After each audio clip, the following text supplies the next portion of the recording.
तो पत्रकारिता को आर्थिक जीविकोपार्जन का माध्यम ना बना के मिशन की पूर्ति का माध्यम बनाया जाए, तो मैं समझता हूँ कि इसमें हम लोग आगे बढ़ सकते हैं और वास्तविक चिंता का विषय ये है। जो नए पत्रकार हैं, नई पीढ़ी पत्रकारों की आएगी, उनके लिए क्षेत्र तो बहुत विस्तृत आ गया है। लेकिन उसमें सबसे बड़ी चुनौती पत्रकारिता के वजूद को पहचानने की है। वो पत्रकारिता के सही मानकों के साथ हम उन प्लेटफ़ॉर्म में अपनी उपस्थिति दर्ज कराएँ, ये बड़ी चुनौती है। अपना जो हम वो कहेंगे जो इसका कंप्यूटर करेंगे सोशल मीडिया आ गया है। सोशल मीडिया में तुरंत कोई भी घटना होती है उसको फ्लैश कर दिया जाता है। लेकिन जहाँ आंकड़ों की बात आती है, जहाँ प्रामाणिकता की बात आती है, जहाँ वास्तविकता की बात आती है, तो इसमें अभी भी प्रिंट मीडिया पूरी तरह खरा उतरता है। और लोगों के विश्वास की बात करें तो फिर लोगों की समस्याएं हैं। आज कौन सी समस्याएं प्रमुखता से उठाई जाएगी, कौन सी खबर हमारे उसमें ज़्यादा पाठक पढ़ेंगे, तो इन सब चीज़ों से जूझना पड़ता है सुबह से लेकर शाम तक एक पत्रकार को।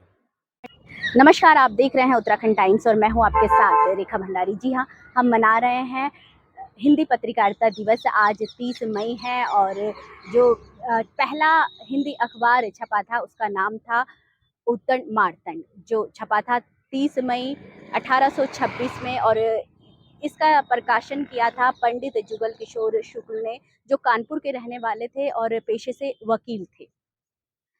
200 साल पूरा होने को आ रहा है हिंदी पत्रकारिता को, और कितना बदलाव आया है, कितनी चुनौती आई है अभी तक हिंदी पत्रकारिता में। जो अखबार से जुड़े हुए जो वरिष्ठ पत्रकार हैं, जो आप तक अपनी खबरों को पहुंचाते हैं, उनसे हम बात करते हैं। आइए सुनते हैं क्या कहना है उनका इस बारे में। आज हम मना रहे हैं हिंदी पत्रकारिता दिवस। हिंदी पत्रकारिता दिवस पर ऋषिकेश प्रेस क्लब में सभी पत्रकारों के साथ एक गोष्ठी का आयोजन किया गया, जिसमें सभी पत्रकारों ने अपने अपने विचार दिए। इस वार्ता में पत्रकारिता में आ रहे बदलाव, चुनौतियां और उभरते नए पत्रकारों के सामने आ रही चुनौतियों के बारे में चर्चा की गई। आइए जानते हैं क्या कहना है वरिष्ठ पत्रकारों का इस संबंध में। आज हिंदी पत्रकारिता दिवस के शुभ अवसर पर सभी सामाजिक सरोकारों के लिए जीने वाले श्रमजीवी पत्रकारों को बहुत बहुत शुभकामनाएं। जहाँ तक बात आती है पत्रकारिता के समक्ष चुनौती की, तो पत्रकारिता की समक्ष चुनौती वाली बात बाद में है, क्योंकि पत्रकारिता अगर मूल रूप में देखा जाए, मूल भावना के साथ देखा जाए, तो पत्रकारिता अपने आप में एक चुनौती है। क्योंकि पत्रकारिता को इसलिए हम चुनौती मानते हैं कि समाज का दर्पण पत्रकार को माना जाता है, और आज जो वर्तमान में घटित हो रहा है, चाहे देश में है चाहे समाज में है, वह एक चैलेंज के रूप में स्वयं को साबित करने के लिए पत्रकारिता के मानकों पर खरा उतरने के लिए बड़ी चुनौती है, जिसमें आज हम लोग पिछड़ते जा रहे हैं। क्योंकि सबसे बड़ी चुनौती ये है कि जो सोशल मीडिया का दुरुपयोग समाज में देखा जा रहा है, इसको रोकना बहुत ज़रूरी है। सोशल मीडिया एक तरीके से बहुत अच्छी चीज़ है। जो बात हम लोग अन्य प्रिंट माध्यम से, इलेक्ट्रॉनिक माध्यम से नहीं ला पाते, सोशल मीडिया से हम ला सकते हैं। लेकिन क्या है कि आज की डेट में मात्र एक सनसनी बनाने के लिए सोशल मीडिया का प्रयोग हो रहा है, और समाज के बड़े वर्ग में या संबंधित वर्ग में इसका क्या असर पड़ रहा है, इसको हम लोग नहीं देखते। तो पत्रकारिता को आर्थिक जीविकोपार्जन का माध्यम ना बना के मिशन की पूर्ति का माध्यम बनाया जाए, तो मैं समझता हूँ कि इसमें हम लोग आगे बढ़ सकते हैं और वास्तविक चिंता का विषय ये है। और आज की डेट में जैसे बेरोजगारी का मुद्दा है और अवसर बहुत कम हो गए, तो बड़ा वर्ग युवाओं का इसमें जुड़ रहा है। तो हम तो यही कहना चाहेंगे, कुछ सीखने की ललक अगर है अपने वरिष्ठ जनों से, जो समाज को दिशा देने वाले पत्रकारिता के लोग हैं, उनके साथ जुड़कर इस मिशन को पूरा किया जा सकता है। और ये इसको हम समाज के दर्पण के रूप में कैसे पुनर्स्थापित करें, ये सबसे बड़ी चुनौती हमारे सामने है। सबसे पहले मैं सभी दर्शकों को हिंदी पत्रकारिता दिवस की बधाई देता हूँ। और ये भारतीय लोकतंत्र में हिंदी पत्रकारिता का एक बहुत ही अहम योगदान रहा। ये 200 सालों का जो सफ़र रहा, ये पूरा इसने हिंदी पत्रकारिता का इसमें बड़ा योगदान रहा है। और जहाँ तक बदलाव की बात हम करते हैं, तो एक 200 साल का सफ़र बहुत लंबा सफ़र होता है, और निश्चित तौर पे समय के साथ-साथ हर चीज़ में बदलाव आता है। तो पत्रकारिता में भी कई तमाम बदलाव आए हैं, और मैं तो ये कहूँगा कि बदलाव हमेशा अच्छे के लिए होते हैं और अच्छी भी चीज़ें अच्छी भी हुई हैं। पत्रकारिता का हम ये कहें कि काफ़ी स्वरूप बदला है। पत्रकारिता की जो गति है वो और तेज़ हुई है। सूचनाओं का जो आदान-प्रदान करने का माध्यम पत्रकारिता माना जाता है, तो सूचनाएँ इतनी तेज़ी से आज आदान-प्रदान हो रही हैं, एक-दूसरे के पास पहुँच रही हैं। संप्रेषण का जो एक माध्यम है, ये बहुत बदल गया है, तेज़ हुआ है, तो ये बदलाव अच्छा भी है। सर, जैसे कि आज के युवा पत्रकारिता में आना चाहते हैं, तो उनके लिए क्या मैसेज है? अच्छा। सचमुच में इतने बड़े बदलावों के बीच में ये भी एक बड़ी चुनौती है कि जो न्यू मीडिया है, नई हमारे पास इन्फॉर्मेशन आ रही हैं, नए हमारे माध्यम बन रहे हैं सूचनाओं के, तो इनके साथ-साथ कई चुनौतियाँ भी बढ़ी हैं और वो चुनौतियाँ अल्टीमेटली उसमें पत्रकार को ही उन चुनौतियों का सामना करना पड़ता है और अब तक की जो पीढ़ी पत्रकारों की रही, उन्होंने ये तमाम बदलाव देखे और अब जो नई पीढ़ी आने वाली है, वो एकदम से इस न्यू मीडिया के माध्यम से पत्रकारिता में आ रहे हैं या ये न्यू मीडिया वो देख रहे हैं। जिसमें हम इलेक्ट्रॉनिक मीडिया को ले सकते हैं, आपका पोर्टल हो गए या आज सबसे सशक्त रूप में सोशल मीडिया के विभिन्न प्लेटफ़ॉर्म हैं, वो आए हैं। तो वहाँ जो नए पत्रकार हैं, नई पीढ़ी पत्रकारों की आएगी, उनके लिए क्षेत्र तो बहुत विस्तृत आ गया है। लेकिन उसमें सबसे बड़ी चुनौती पत्रकारिता के वजूद को पहचानने की है। वो पत्रकारिता के सही मानकों के साथ हम उन प्लेटफ़ॉर्म में अपनी उपस्थिति दर्ज कराएँ, ये बड़ी चुनौती है।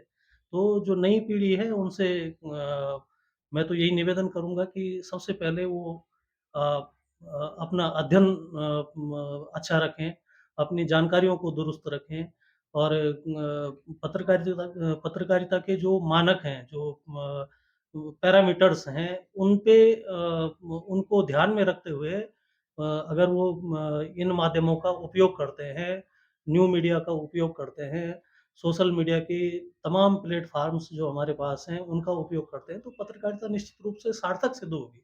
हाँ, उसमें कई चीज़ें आजकल हम देखने में भी मिलती हैं कि ये जो दौर है, ये शायद पत्रकारिता का ह्रास का भी दौर है कहीं न कहीं इस तरह से।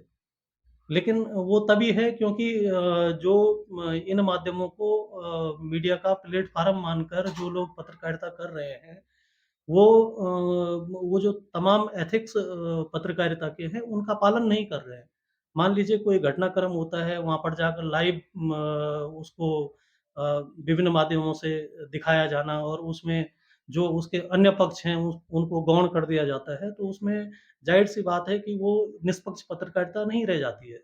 ठीक है, वो कई लोगों तक पहुँच जाती है, व उस चैनल को टीआरपी मिल जाती है, व्यूवरशिप मिल जाती है, लेकिन उसमें कहीं न कहीं जो पत्रकारिता के मूल उद्देश्य हैं या पत्रकारिता में जिन चीज़ों की पड़ताल की जानी चाहिए और उसके बाद ही हमें उसे परोसना चाहिए, उन चीज़ों की कमी रह जाती है।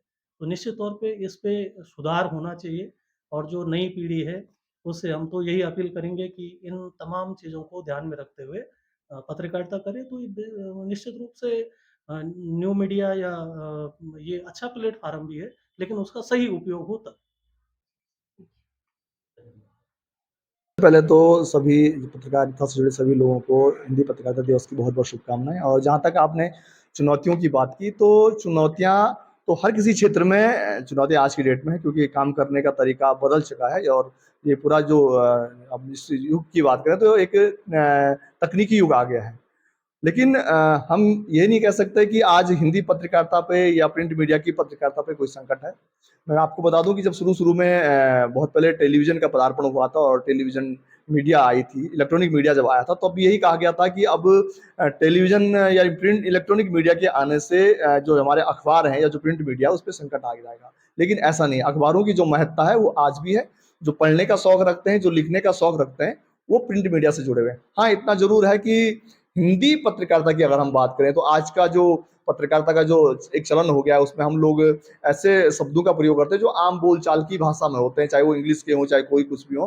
तो हम विशुद्ध रूप से हिंदी की जो क्लिष्ट शब्द होते हैं उनका प्रयोग नहीं करते। लेकिन पत्रकारिता, अगर हम प्रिंट मीडिया की बात करें तो अभी भी जो विश्वसनीय और प्रामाणिकता है वो प्रिंट मीडिया की बनी हुई है। और इसके सामने चुनौतियां दूसरे प्रकार की हो सकती हैं कि हमें बहुत जल्दी खबरें देनी है और प्रामाणिकता बहुत जल्दी, इनकी जो हमारे पास जो सूचनाएं आती है उनको प्रमाणित करके बहुत जल्दी देना होता है। इसमें चुनौतियां हैं, क्योंकि आज जो सबसे बड़ी की जहां तक आप बात कर रहे हैं, चुनौतियां सिर्फ बदलते युग में तकनीकी की चुनौतियां हैं हमारे पास। हमें अस्तित्व बचाने का उतना नहीं है, वो अस्तित्व तब भी था, आज भी प्रिंट मीडिया का है। लेकिन इस बदलते युग में तकनीक के साथ हम कैसे बढ़े, जो आज बहुत ज्यादा द्रुत गति से बहुत जल्दी सूचनाओं का आदान प्रदान होता है, उसमें हम कैसे, उस खांचे में हम कैसे फिट आए, इसको लेकर चुनौतियां हो सकती हैं।